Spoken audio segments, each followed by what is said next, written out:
Power star Pawan Singh जन्मदिन से पहले धमाका मचा दिए। इसी वीडियो में शुरू से लेके अंत तक लगे रहिए। हमेशा ऐसा वीडियो न्यू इन्फॉर्मेशन है जितना जल्दी लाने को मैं प्रयास करता हूँ आप लोगों तक।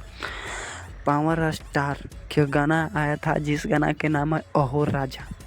अहो राजा ही धमाल और बवाल भोजपुरी इंडस्ट्री में मचा रहा है। मचाएगा क्यों नहीं, पावर स्टार पवन सिंह के गाना है तो भोजपुरी इंडस्ट्री में तो मचाएगा ना रे भाई। और पावर स्टार पवन सिंह झमकावला से हो है तेरी के। तो पावर स्टार पवन सिंह के गाना है धमाल और बवाल मचाइए। जो अहो राजा पावर स्टार पवन सिंह की 45 मिलियन मानो 50 मिलियन पूरा होने वाला है।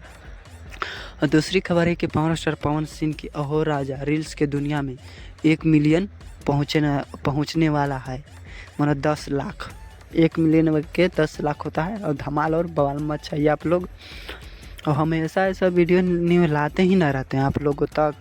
पूरा वीडियो देखने के लिए आप लोगों को धन्यवाद। और हमेशा ऐसा वीडियो न्यू इन्फॉर्मेशन है जितना जल्दी लाने को मैं प्रयास करता हूँ आप लोगों तक। पूरा वीडियो देखने के लिए आप लोगों को धन्यवाद।